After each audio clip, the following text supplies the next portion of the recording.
Please sit down.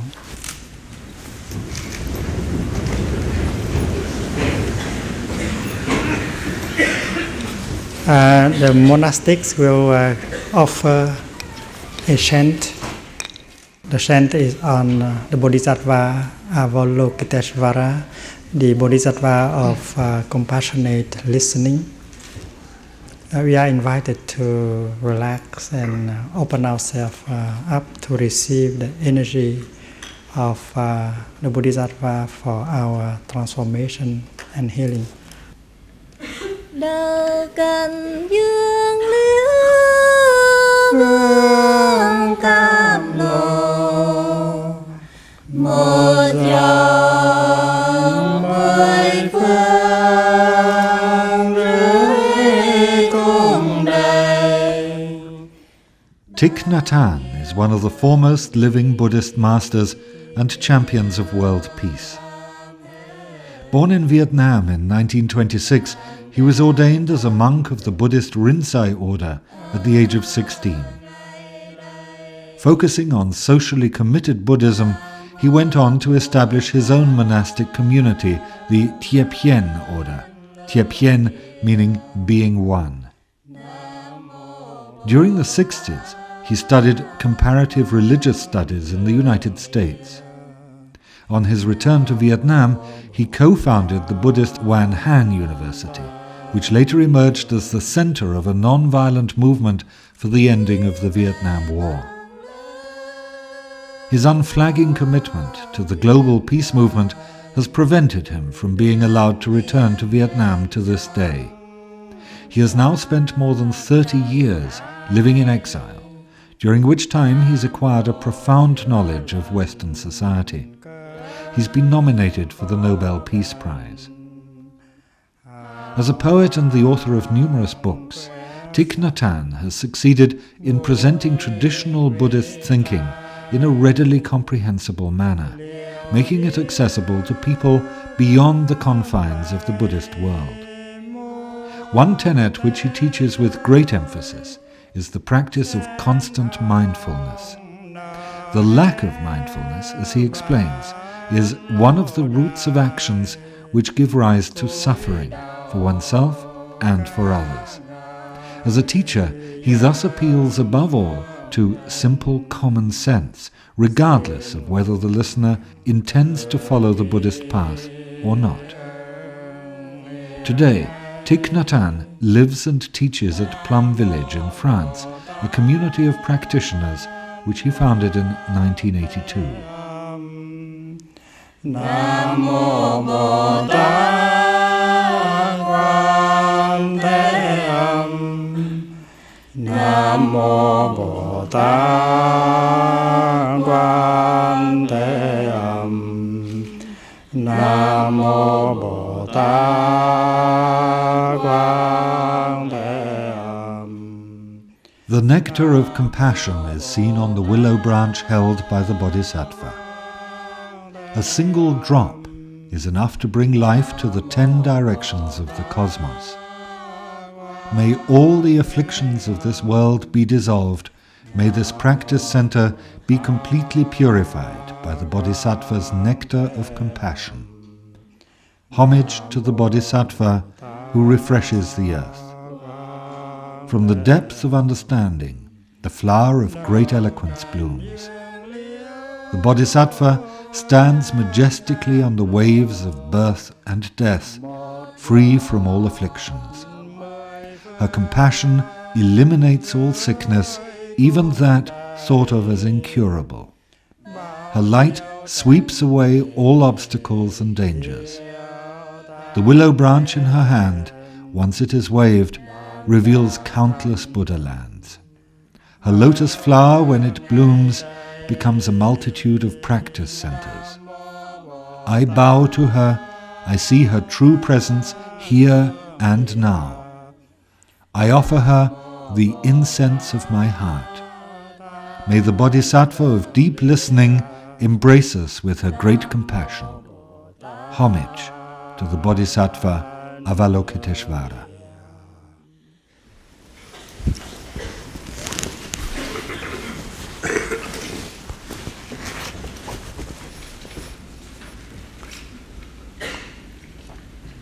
Breathing in, I'm aware of my body. Breathing out, I smile to my body.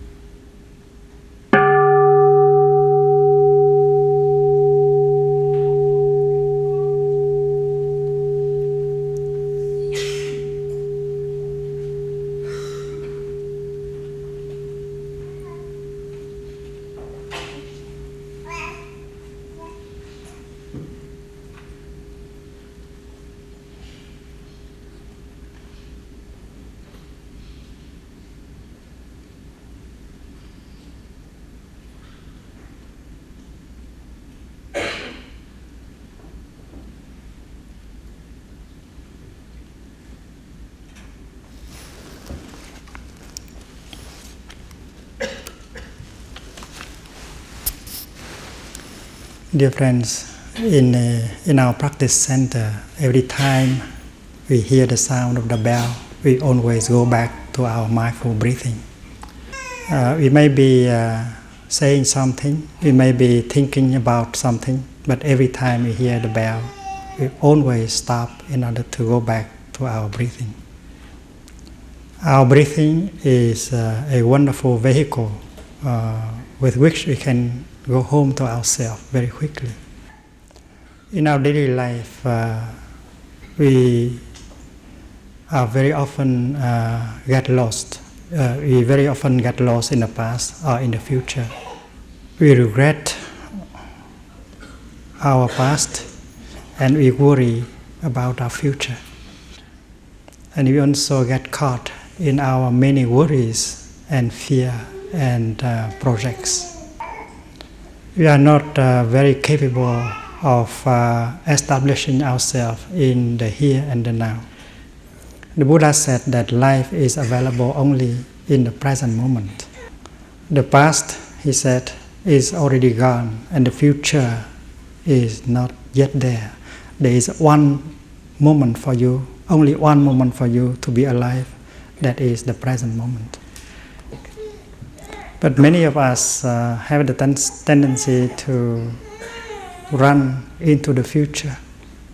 That is why with our mindful breathing, we can learn to go back to ourselves and become truly present, truly alive in the here and the now. According to the teaching of Lord Buddha, life is available only in the present moment. And you have an appointment with life in that moment. And if you miss the present moment, you miss your appointment with life, which is very serious. The practice of mindfulness breathing is wonderful because it helps our mind going back to our body very quickly. Suppose my left arm is my body and my right arm is my mind. And suppose this cassette tape is our breathing standing in between. Our body may be here, but our mind may not be here. It might be in the future or in the past. But the moment when we begin to follow our breathing in, I know I'm breathing in, breathing out, I know I'm breathing out, our body and our mind will come together very quickly. If you are used to the practice, and then one in-breath and one out-breath will be enough in order to bring your body back to your mind and your mind to your body. And by doing so, we produce our true presence in the here and the now. In order to establish ourselves in the here and the now, we have to bring our mind back to our body. And that state of being is called the oneness of body and mind.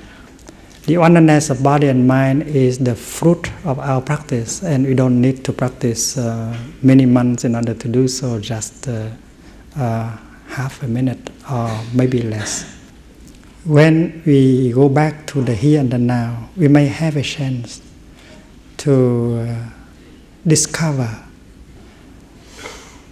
the many conditions of happiness that are available to us. Usually we have the tendency to think that it is not possible to be happy now, but maybe it will be possible that we'll be happy sometime in the future. And that kind of tendency has become a habit that prevents us to be capable of living deeply every moment of our daily life. When I breathe in and I focus my attention, my mindfulness on my eyes, for instance, I come in contact with one of the conditions of my happiness. Breathing in, I'm aware of my eyes. Breathing out, I smile to my eyes. And that is the kind of exercises that have been proposed by the Buddha. We use the energy of mindfulness in order to recognize every part of our body and smile to it. If you are really mindful of your eyes, smiling to them, you might discover that you have eyes still in good condition. It's wonderful to have eyes still in good condition because you only need to open your eyes in order to enter into the paradise of forms and colors that is available to us every day. Those of us who have lost our eyesight, we live in the dark, and our deepest desire is to be able to see things again.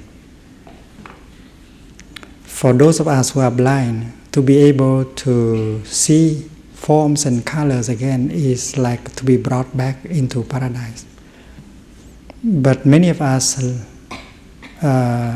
used to live in forgetfulness. We do not know how to appreciate our eyes and to appreciate the paradise of forms and colors that is available every moment. Breathing in, I'm aware of my heart. Breathing out, I smile to my heart. When you use the energy of mindfulness to embrace your heart deeply like that, you might wake up to the reality that you have a heart that still functions normally. Many people wish that they have a normal heart like that, and that is their deepest desire. They are subjected to a heart attack at any time, and that is why they wish that they have a heart like ours.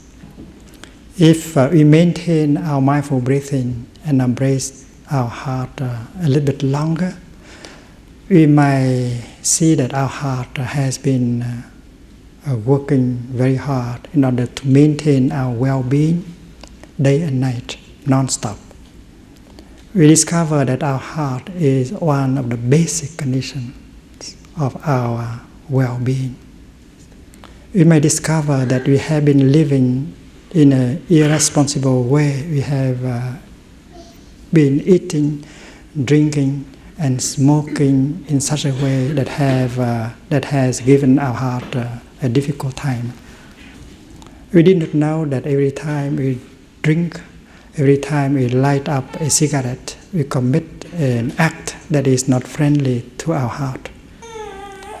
Mindfulness helps you to be aware of the basic conditions of your being, and mindfulness helps you also to know what to do and what not to do in order to maintain a life that conditions of happiness.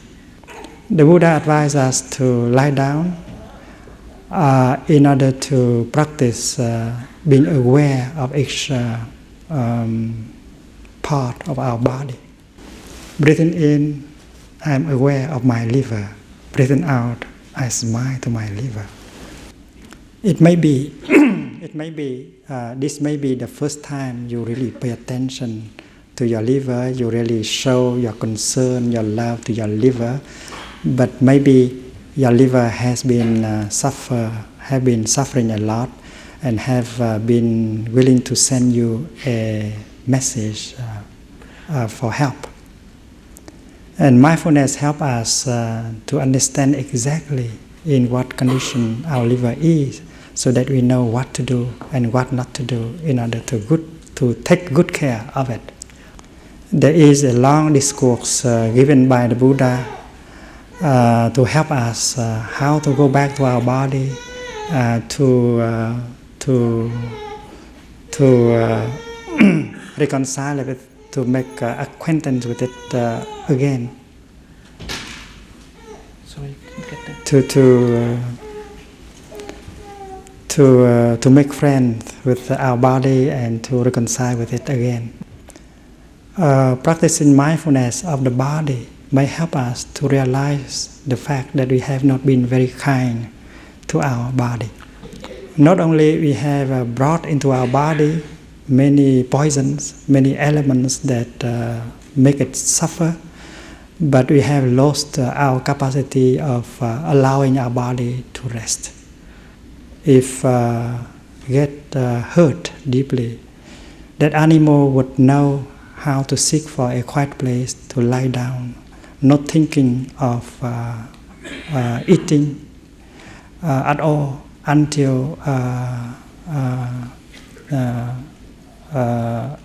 the health is restored. Our body has the capacity of healing itself, if only we allow it to do so. We have lost our capacity of resting. And that is why to learn how to lie down, to relax our nervous system and our body and allow it to rest every day is a very important practice. There may be ailing spots in our body, and every time we come to that part of our body, embracing it with mindfulness, we should stay longer with that part of our body and sending our loving kindness, our compassion, and our smile to that part of our body that will accelerate the healing. Of course, we have the right to use some medicine, but maybe we have used so much of them. Trying to relax, allowing your body to relax, and embracing the suffering part of our body with the energy of mindfulness will help very much. You don't have to take a lot of medicine. It is by stopping to ingest the toxins by the way of eating and drinking, and by allowing your body to rest, that you can restore your well-being in the body. Our consciousness is also like our body.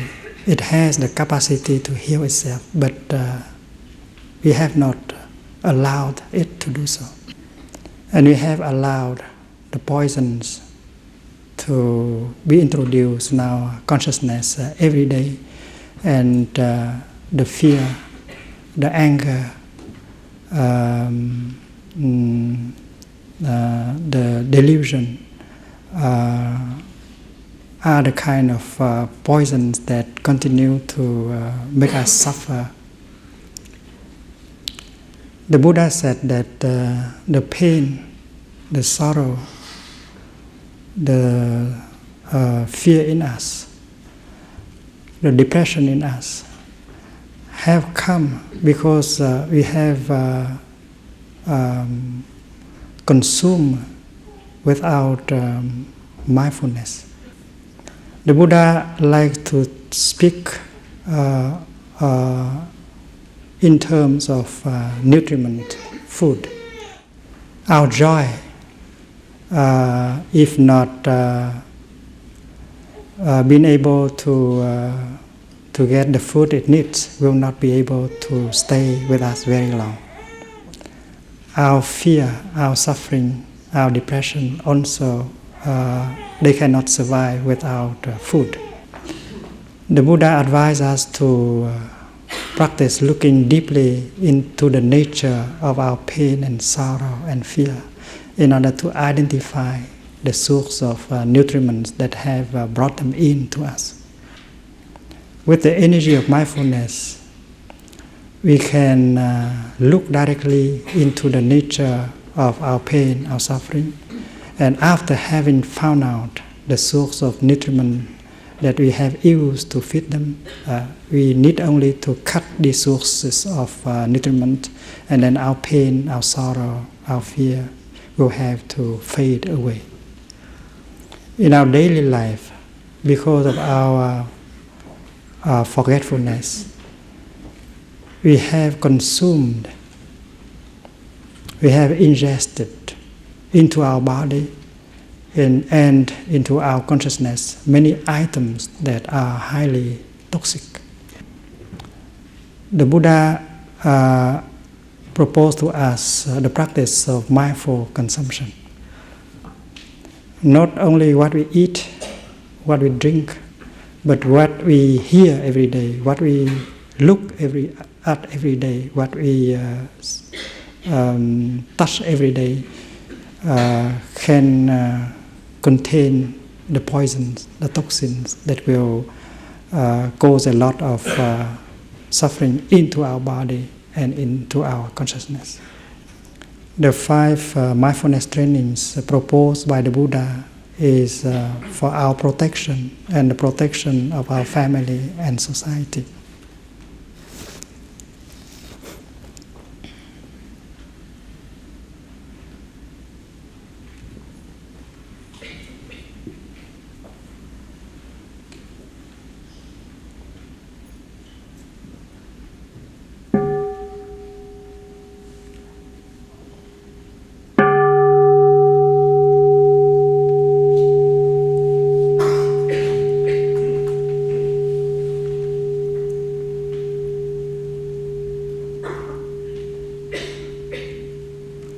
Mindfulness is the kind of energy that helps us to realize what is happening in the here and the now.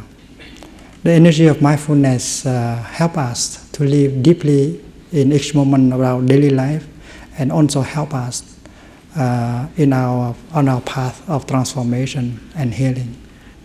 Mindfulness is the energy of the Buddha that is available to us, and we all are capable of being mindful. When I drink some water, and if I know that I'm drinking water, mindfulness is already there. We call it mindfulness of drinking. When we walk, and if we are aware of every step we make, mindfulness is there. We call it mindfulness of walking. When we prepare our breakfast, and if we become aware of every act we do, and then mindfulness is there. You might call it mindfulness of breakfast making. The practice of mindfulness is in the heart of the practice of Buddhist meditation. And you don't have to sit all day in a meditation hall to practice. You might be practicing in the kitchen, in the front yard, in your living room, or while you drive your car, mindfulness of driving. In a Buddhist practice center, everyone train himself or herself to do everything mindfully, walking, sitting, eating, drinking, cleaning, breakfast making. In my practice center in southern France, there is only one style of walking, that is mindful walking. Anytime you need to move from one place to another place, no matter how far the distance is, maybe 1 or 2 meters, you always practice mindful walking. Mindful walking is the practice of walking, making steps coordinated with your in-breath and out-breath. Mindful walking is to be aware of each step you make, and each step you make should bring you back to the here and the now and realize the oneness of body and mind. And mindful walking is a wonderful way to learn how to live deeply each moment of your daily life. When we are capable of going back to the present moment, we have a chance to touch all the wonders of life that are available in that moment. There are many elements of life that are refreshing, healing, nourishing. We should be able to get in touch with them in order to transform and heal ourselves. Going back to the here and the now, we might also encounter the pain and the sorrow that are in us. But if you have the energy of mindfulness with you, the fruit of your practice, and then you know how to recognize your pain, your sorrow, you know how to embrace it and get a relief just by the practicing of embracing your pain and your sorrow. And with the energy of mindfulness, you can practice looking deeply into the nature of your pain and your sorrow in order to get the insight about that nature. The energy of mindfulness carries within herself the energy of concentration and insight. And it is exactly that kind of insight that will liberate us from our suffering.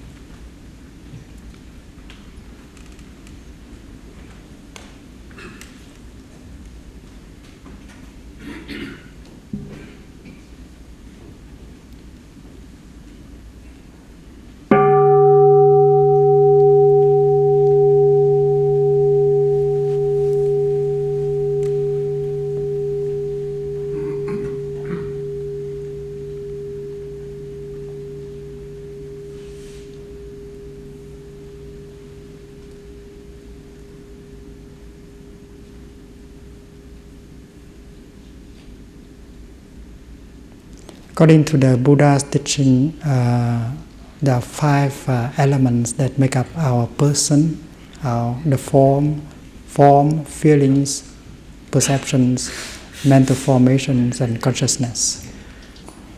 And the territory of the 5 elements is very vast. It is the kingdom of which we are the queen or the king. But most of us are not responsible kings or queen because we try to run away from our kingdom all the time. That is because we have the impression that if we go home to our kingdom, we will have to encounter the pain, the sorrow, and the despair in it. And that is why the practice of many people is to run away and to take refuge in many things like watching television, talking over the telephone, reading magazines, and so on. The Buddha advised us to go back to our own kingdom and to try restoring the harmony and the peace that we really need in it. If we know how to practice mindful breathing, mindful walking, we will then be capable of going back to our kingdom without having to suffer so much. With the energy of mindfulness, you should not be afraid of going back to your kingdom, because you know how to recognize and embrace the block of pain and sorrow in it. We all have positive and negative energies within ourselves. Our ancestors, our parents have transmitted to us many seeds of happiness and also many seeds of suffering. Mindfulness helps us to touch the positive seeds in us in order to make them manifest into our daily life, the seed of compassion, the seed of joy, the seed of tolerance. And mindfulness helps us not to touch the negative seeds in us, the seed of anger, the seed of despair, the seed of sorrow. And if the negative seeds manifest themselves on the upper level of our consciousness, mindfulness will know how to recognize them, embrace them, and transform them. There are times when we are very aware of the fact that if we say these things, if we do these things, we will create, we will do damage to our relationship, and yet we still do it, we still say it. After we have said it, after we have done it, the damage is done, we suffer, we make the other person suffer, and we promise to ourselves that the next time we will not do something like that again. We will not say something like that again. And yet when the time comes, we will do it again. We will say it again. We create a lot of suffering for us and for the other person again, and we say that it's stronger than myself. That kind of negative energy that pushes us to do what we don't want to do, pushes us to say what we don't want to say, is called the habit energy, vasana, in Buddhism. That habit energy may have been transmitted to us by several generations of ancestors and our parents. Mindfulness helps us to recognize that energy, that negative energy, every time it manifests itself in us. And that is why we have to cultivate the energy of mindfulness by learning how to live mindfully our daily life. Every time with the energy of mindfulness, we recognize the presence of the habit energy, and then the habit energy can no longer push us to do or to say things that we don't want to do and to say. I remember in our community about 10 years ago, a young American who came to practice with us and who stayed with us for 3 weeks. His practice of mindfulness during these 3 weeks was solid. He was very happy because he was surrounded by many practitioners, including the monastics. That day, the American group asked him to go to a nearby city in order to do some shopping. It was the day when we celebrate Thanksgiving in the Buddhist way. Every group of nationality was supposed to cook a very special national dish to place on the collective ancestral altar. During the time he was in the city shopping, suddenly a negative habit energy manifested in him very strongly. Suddenly he felt that he was agitated, he was in a hurry, he wanted to get everything done quickly in order to go back. But during the last 3 weeks, never that kind of feeling manifested in him. But 3 weeks of practice help him to recognize that habit energy. And he was able to recognize that that energy had been transmitted to him by his own mother. Because his mother was always like that, in a hurry, agitated, wanting to have everything done very quickly. When he had that insight, he smiled, he went back to his mindful breathing and he said, "Hello, mommy," and suddenly the habit energy was no longer there. And from that moment on, the habit energy never manifested again, because he knew how to dwell with his mindful breathing.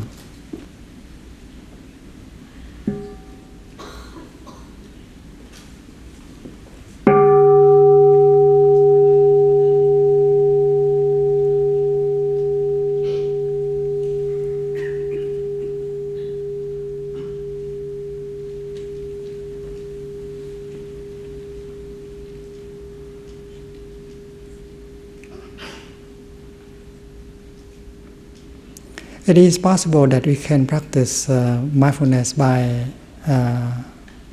ourselves alone.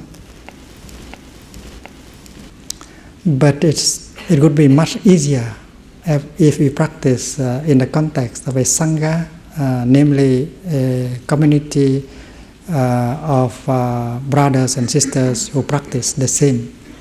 Because everyone else in the community is practicing mindfulness. That is why you profit from the collective energy of the Sangha. The young man was alone in the city. That is why it's easier for the habit energy to manifest itself in him. That is why in the Buddhist tradition, we always practice taking refuge in the Sangha.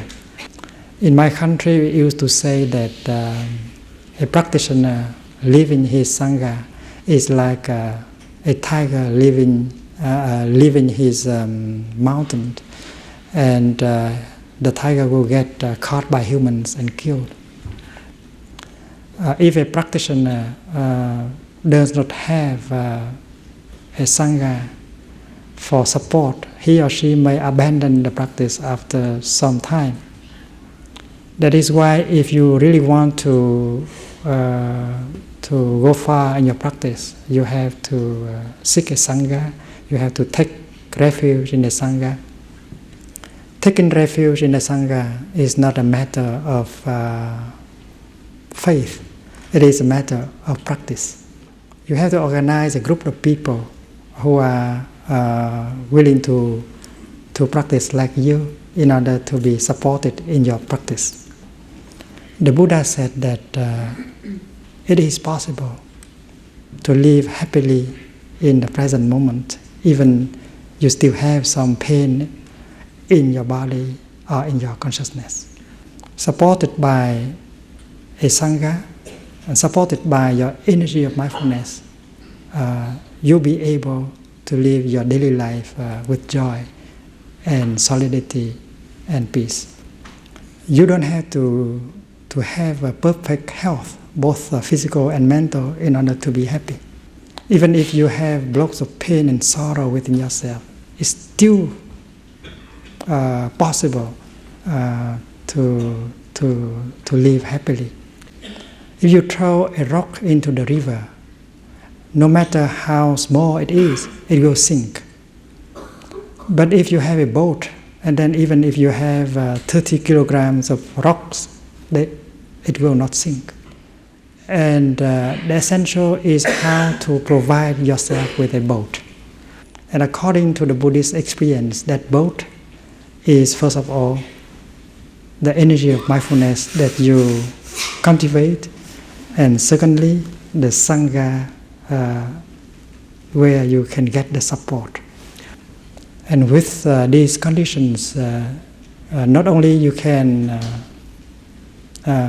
live with happiness, but you are going to transform the pain and the sorrow that are still in yourself.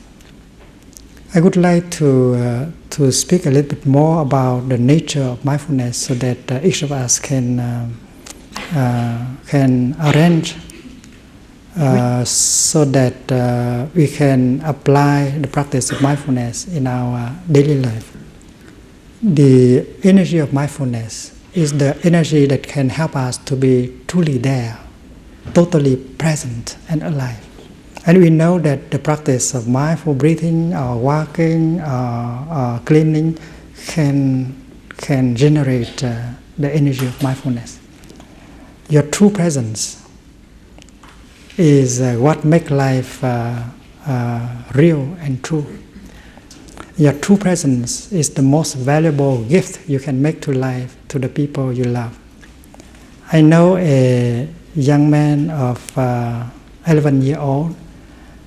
His father asked him what kind of gift he would like to have on his birthday. He was confused. His father was extremely rich. He could afford to buy anything for his son, but his son did not know what he wanted. There was one thing that he really wanted, the presence of his father, but his father was very busy. When you are rich, you don't want to be less rich. Therefore, you have to invest your time and energy in order to keep being rich. So you don't have the time for your family. The rich businessman did not have time to be with his son. That is why his son, after having reflected, he said, the only thing I wanted is you, Daddy. There are times when he was there, but he was totally absorbed into his projects, his ideas, and that is why he was not really available to his wife and children. According to this practice, the wealthy father has to breathe in and out mindfully, to make a few steps in mindfulness, and getting rid of all his projects, and goes and sit close to his boy. After having produced his total true presence, he looked into the eyes of his boy and said, darling, I am really here for you. In fact, the most valuable gift that you can make to your beloved one is your true presence. How can you love unless you are there? And this is a kind of mantra. Darling, I am here for you. And when you pronounce that mantra, the person you love will be embraced by your mindfulness, and she will bloom like a flower. To me, a true lover has to learn the art of being mindful, being truly present in the here and the now. The fact is that if you are really there, something else will be there also, that is life. Suppose you are standing there with a group of friends looking at the beautiful sunset. If you are caught into your worries, if you get lost in the past or in the future, and then the beautiful sunset will not be for you. And then you need only to breathe in, calming, breathe out, smiling, in order to produce your true presence, and suddenly the beautiful sunset will be yours. When you are truly there, you are in a position to recognize the presence of your beloved one. In fact, it is the same kind of energy that helps you to recognize him or her. The second mantra is, darling, I know you are there, and I am very happy. And with your mindfulness, you recognize, you embrace the person you love, and that is also the practice of mindfulness. To be loved means to be recognized by the person you love. And that is why when you know how to embrace the person you love with your true presence, with your mindfulness, that person will bloom like a flower. And this kind of exercise of mindfulness are the things that you can do in your daily life. Because you are really there, you know the state of being of your beloved one. When your beloved one suffers, you'll be able to recognize it right away.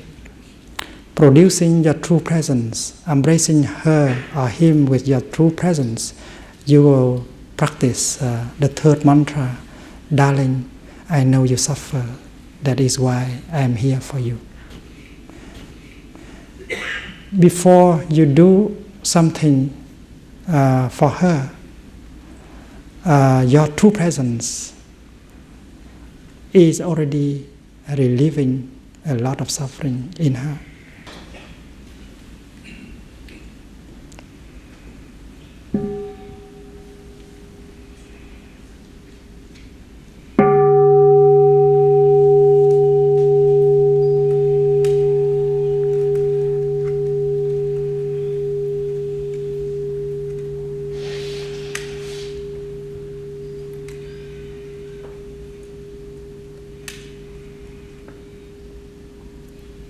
When you suffer, and if the person you love does not know it, you suffer more. But if the person you love is there truly and aware of your suffering, and you feel a great relief, the practice of mindfulness is the practice of love itself. And these three mantras, you don't have to practice it in Sanskrit or in Tibetan. You might practice them in German. A mantra is something you utter in perfect concentration. A mantra would be effective only if you utter it in full mindfulness and concentration. There is a fourth one, but it may be a little bit difficult for those of us who have not trained ourselves. That is the case. We ourselves suffer, and we believe that our suffering has been caused by the person we love the most in the world. When we suffer, and if we believe that our suffering has been created by the other person, the person we love the most, we have the tendency to avoid him, to avoid her, and to suffer alone. You have the tendency to go into your room and lock it and cry alone. And if the other person try to ask you a question, and you also wanted him or her not to touch you, to leave you alone.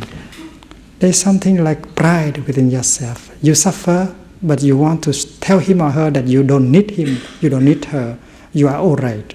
But in fact, you are not all right at all. With some mindfulness, you may realize that that behavior does not spring from true love. True love means means that you have confidence in the person you love the most in the world. You have to tell him or her that you need him, you need her. You have to tell him or her that you suffer and that you need her help or his help. But that is the opposite of what you wanted to do when you feel hurt by him or by her. In fact, you have to go to him or to her with your true presence, and you have to pronounce that fourth mantra, darling, I suffer so much, please help. If you don't practice, and then it will be difficult for you to practice this fourth mantra. There is a story that in my country everyone knows, the story of Mr. Trương. Mr. Trương was drafted into the army when his young wife was just pregnant. They cried a lot at the moment when he had to leave home. And but fortunately, 3 years later, he was able to go home to his wife and little boy. The young lady, went with her little boy to greet him at the front, the gate of the village, and they cry a lot out of their happiness to be together. In our tradition, every time there is a happy event like that, we have to announce it to our ancestors. In every home, in every house in my country, no matter how poor people are, there is an altar for the ancestors in the central position of the house. And if something important happens in the family, you have to light a stick of incense and stand in front of the altar and announce it to your ancestors. You have the duty to do so. If you want to marry your daughter to a young man in the next village, if you want to send your boy to college, you have to announce that to your ancestors.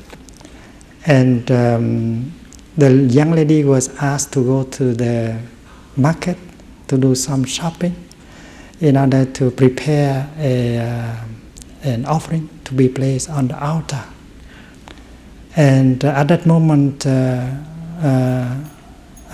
young father turned to his boy and tried to persuade him to call him daddy. But the little boy refused. Mister, you are not my daddy. My daddy used to come every night. My mother used to talk to him a lot, and sometimes she cried. And every time my mother sit down, he would sit down. Every time my mother lie down, he will lie down also. And when the young husband heard that, all his happiness evaporated, and he became cold like a block of ice. When the lady came home, he did not look at her anymore. He did not talk to her anymore. And after the offering had been placed on the altar, he spread the mat, he lighted the incense, he prayed, and he made the 4 traditional prostrations, and then he rolled up the mat and did not allow his wife to present herself in front of the altar. Instead of staying home and enjoy the meal with his family, he left and spent the rest of his day in a liquor shop. And in 3 days and in 3 consecutive days, he behaved exactly in the same way, going home only at 2 in the morning. The young mother suffered so much. She did not understand why his behavior was like that. So on 4th day, she jumped into the river and got drowned. The young father went home only when he heard of the news, and that night he was looking for the kerosene lamp and lighted. And at that time, the little boy pointed to his father's shadow on the wall and said, "Here, mister, this is my father. My mother used to talk a lot to my father, and she used to cry a lot, and every time my mother sit down, he would sit down." It turned out that the man who came every night, it was only the shadow of the little boy's mother. "My dear husband, you have been away for so long. How could I be alone, raise our child?" And she cried. The wrong perception was no longer there. The young father began to understand, but it's too late. If he had gone to his wife and asked, "My wife, who is the person that used to come every night and you talk to every night. The little boy said like that. If he had asked his wife that question, his wife would have had the chance to explain, and both of them could have would have avoided the tragedy. The lady was humiliated. She suffered also very much, but she also made exactly the same mistake. She should have gone to him and say, "My husband, I suffer so much. I don't understand why you behave like that to me. Since the time I came home, you did not look at me, you did not talk to me. Have I done something terribly wrong in order to be treated like that?" In fact, if you look deeply, you see that what prevented both of them to do it, that is the pride in each of them. In order to be able to practice the fourth mantra, you have to recognize the pride within yourself. You might be victim of a wrong perception like Mr. Trương. I suggest that next time when you suffer, and if you believe that your suffering has been created by the person you love the most, you should not do like Mr. Trương or Mrs. Trương. You must practice mindful breathing, mindful walking, and go to him or to her and practice the fourth mantra. "My darling, I suffer so much. Please help. Please explain why you have done it to me. A thing like that. Why you have done a thing like that to me? Why have you said a thing like that to me?" By pronouncing this mantra, you will prevent the tragedy to happen. Dear friends, Buddhist meditation is not reserved to monks and nuns in their meditation hall. Every one of us can cultivate the energy of mindfulness in order to improve the quality of our daily life. There is a river of feelings in us. There is also a river of perceptions in us. To meditate means to be there in order to recognize our feelings and our perceptions so that we will not be victims of them.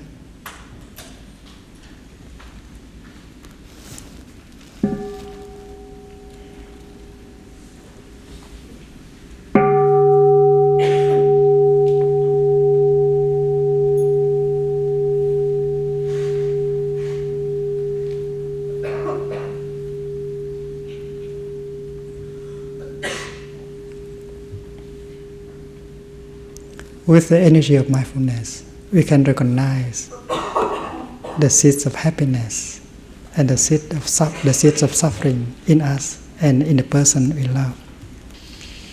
It is advisable that you identify the good seeds in the person you love and practice watering these seeds, because they will bloom like a flower, making the other person happy and you happy also. And with the energy of mindfulness, you recognize the negative seeds in the other person, and you be careful not to water them every day. If you water the seed of anger, of fear, of jealousy in him or in her every day, and then the other person will suffer and you will have to suffer also. To make the person you love happy, please practice watering the seed of joy, of compassion, of tolerance in him or in her every day.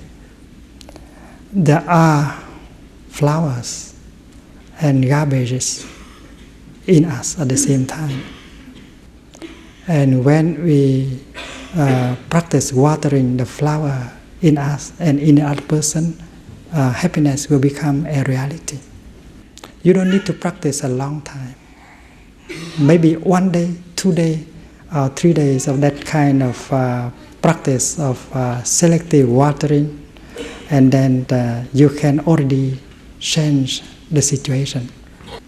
The Buddha said, and repeat again and again, that to live happily in the present moment is something possible. cultivating the energy of mindfulness in order to be able to touch the positive elements of life in the here and the now. Using that energy of mindfulness to embrace our pain and sorrow for transforming and healing. To be there, completely alive, fully present, in order to take care of your body, your consciousness, and the body and consciousness of the people you love. This practice is possible for every one of us, no matter we are a Buddhist or we are not a Buddhist. Sister Chân Không will offer you a song to end this evening.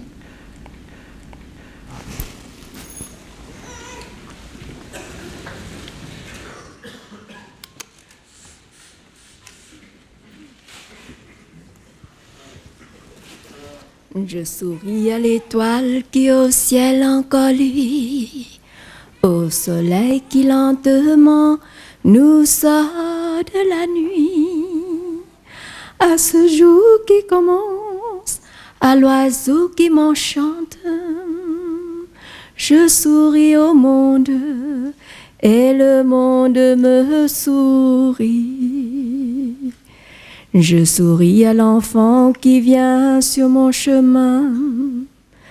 Je pense aussi à tous ceux qui ont faim, ceux qui loin dans ce monde vivent dans la misère, qui ont connu la guerre, qui ont perdu leur mère.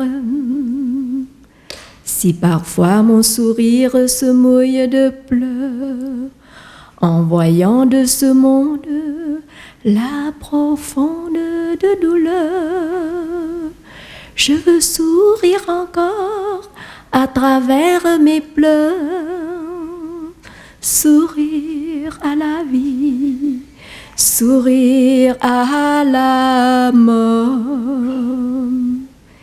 Et un jour viendra où il fera très froid, où je ne laisserai plus la trace de mes pas, pas le courant de la vie qui jamais ne s'arrête.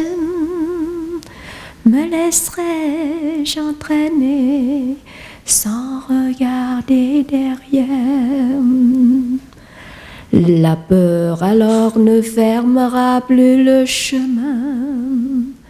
Mon cœur tout grand s'ouvrira enfin. Je deviendrai alors le sourire de la terre, de la fleur, de l'oiseau, de la pluie et du vent. Et un jour peut-être, dans un tout petit enfant, je rouvrirai les yeux aux merveilles de la vie. Et un peu plus aimant, un peu plus souriant, je continuerai ce beau chemin. I smile to the star that still shine in the sky, to the sun that slowly lights us out of the night, to the day that begins, to the enchanting bird. I smile to the world, and the world smiles to me. I smile to the child that crosses my way. I remember also on those who are hungry, those who live in misery all over the planet, who have to face a war, who lost their mother. If sometime my smile is moistened by tears, that when I see the great pain that spreads over the world, I shall still be smiling with tears in my eyes, smiling to life, smiling to death. And one day will come when it is bitterly cold, when even my footstep will not leave any mark. The never-ending current of life's energy will carry me along, and I will not look back. The fear will no longer block my way. My heart finally opens very wide. Then I will become the smile of the earth, of the flower, of the rain, of the bird, and the wind. And one day, perhaps, in a very small child, I will open my eyes to the wonder of life, and a little more loving, and a little more smiling. I will continue this wonderful way. And one day will come when it is bitterly cold, when even my footstep will not leave any mark. The never-ending current of life's energy will carry me along, and I will not look back.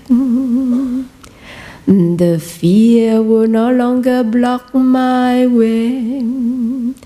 My heart finally opens very wide.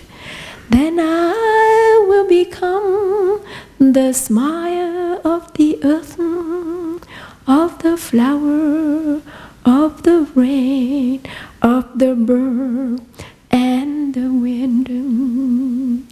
And one day, perhaps, in a very small child, I will open my eyes to the wonders of life, and a little more loving, and a little more smiling.